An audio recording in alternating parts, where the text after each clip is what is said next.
Best Interest of the Child Factors, Florida edition.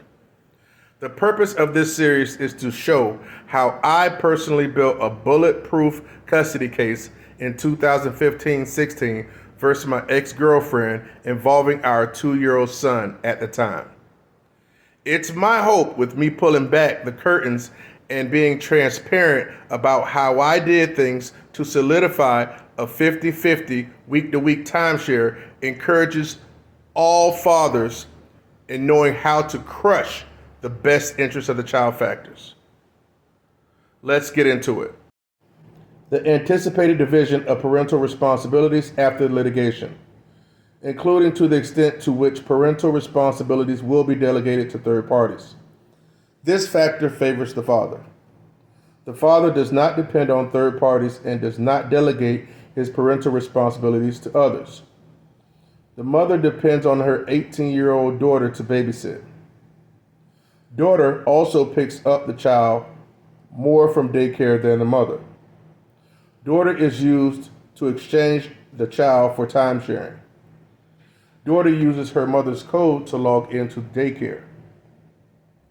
Daughter is supposed to move out and go to college. Who will watch the child at this time? Daughter has been delegated the responsibility to administer medication and antibiotics. Gave it to him on an empty stomach. Father does not need a sitter on Saturday during work, but mother uses her mother every Saturday anyway as a sitter. Mother also works on Saturdays. Okay, let's get into this. We've deemed, based on everything, that this factor favors the father. I was able to show that I took on the responsibility of caring for our child when it was my turn to actually have him that day without delegating my responsibilities to third party or extended or other family members. She heavily relied on doing such. And that was from her daughter and her mother. I knew I was building a case at the time, so trust me, I was in the business of making sure at the very least, that when it was time for me to care for my child, I did it. I made sure that I shouldered all the load as I could, and I didn't want to give the other side any type of a case against that. So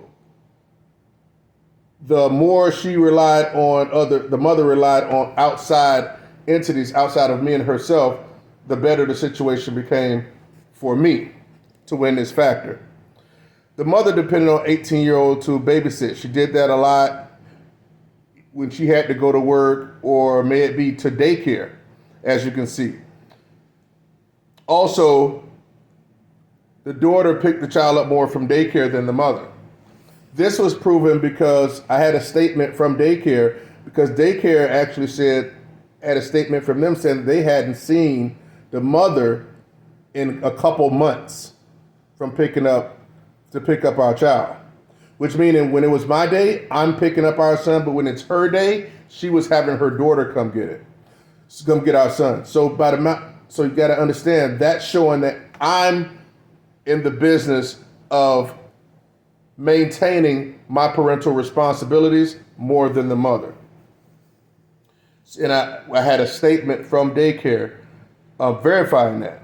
So that was huge for me because they were also concerned. The daycare wants to see and wants to feel good about both parents being involved, especially when it's a 2-household home.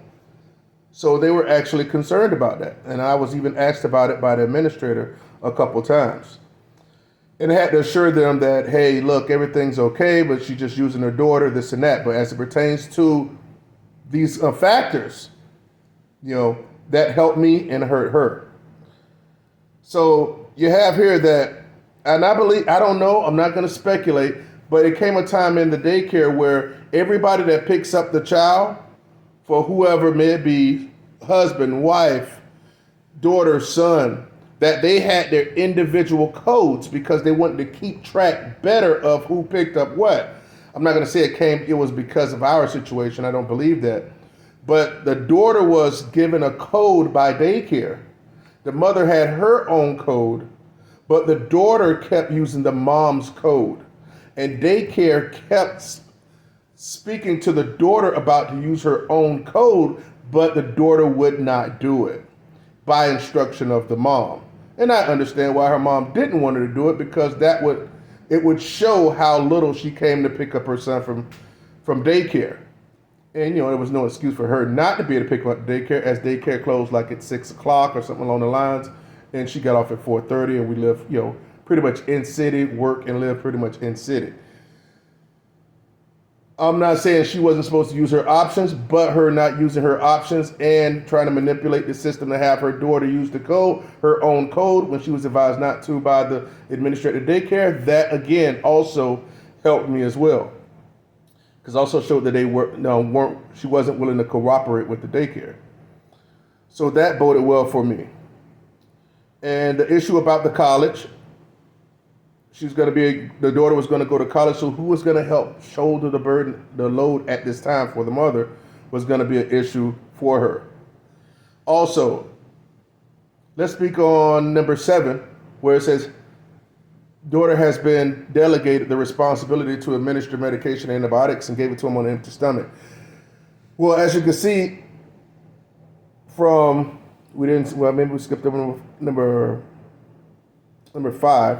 The daughter was always actually doing a timeshare. Like when she's supposed to drop them off to me, or vice versa, I was either dropping them off to the daughter, or the daughter was able to drop them off to me. This is long before she attempted to do the injunction that we spoke on in the last episode. This is long before that. It's just that her daughter was in the business. She had put her daughter in the business of just being the second mother to our child. I'm not going to say second mother, that's unfair, but being way too actively involved in the responsibilities. And that became an issue,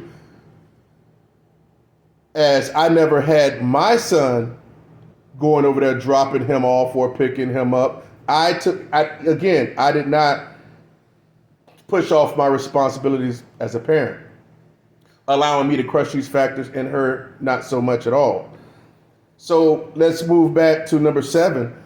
And there was a time when our son was on medication, and for a particular thing, and he was supposed to take medication multiple times per day, but he's supposed to take it with food.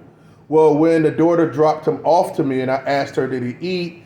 She said, no, he hasn't eaten yet, but he has his medication. He had his medication.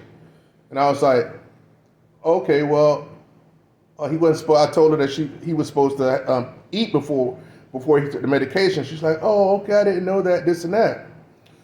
So as I got my son, put him in the car, it wasn't no longer than a couple minutes later, he told me that his stomach was hurting.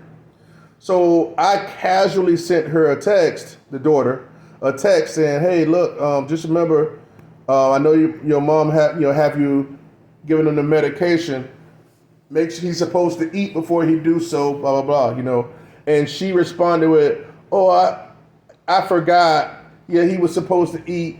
I'll make sure he does the next time, such and such. And I said, okay, no big deal. He's eating on something. I think I got him something quick to eat before he could start feeling better. But that whole conversation, when she actually admitted to giving him medication without food first, I screenshot that, and that provided me evidence that because mother was giving off her responsibilities to her daughter, it had a direct issue to something negative that happened with our son. Not to say it was like detrimental or anything, but it was something that happened medical-wise, in which is that he had an issue with because she delegated her responsibilities. It was an actual document, the text message confirming that. Again, when I speak about building a case, I'm speaking about black and white, irrefutable evidence. You can't shake your head at it. You can't say it's not your text. None of this nonsense, okay? So that's what I had on that. And as you'll see in the next video, also, listen, you can't beat text messages. You, as a man, as a father, you don't want to go in the courtroom just making allegations. I know a lot of people say, write everything down, write everything down. Okay, write everything down. But you know what outweighs writing everything down is screenshots. Screenshots are way more in court than writing down accusations, because that's your word against hers, her word against yours. When it comes to that type of thing, we need to be able to show and demonstrate. Remember, demonstrate is to show with 100% proof. Demonstrate and be able to show that. Okay, so the father did not need a sitter on Saturday. I didn't require sitters on Saturday, as based on the time schedule we had them. That wasn't an issue for me. And the mother also works on Saturdays. That was something that she had an issue with. And listen, I'm not the one to say there was not anything wrong with allowing your mother or your young adult sister or your young adult daughter or young adult son to keep them. But when you're in a court case and you're building a case, you got to walk that tight line to make sure you aren't compromised and you can crush a factor more than the next person. These aren't just statements. These are things that I can prove. I can prove that she picked up the child, that her daughter picked up our child 8, 9, 10 times more than daycare than she did. If she had 14 days to pick our child up from daycare during the month, because I had the other 14, let's just make it into 28 days per se, she probably picked him up once, maybe twice. That's how lack of frequency that she had going on. And I crushed the factors because when I was about that life and making sure that I crushed these factors and I made sure that I wasn't in the business to be able to give her anything on me, that's how serious it was. To where I could put myself in position to where even after the court case, now she can do what she want to do. She can have her mother keep him every day, and I can have my son keep whoever every day. Not that that happens or whatever, but when you're creating a court case, you have to walk it.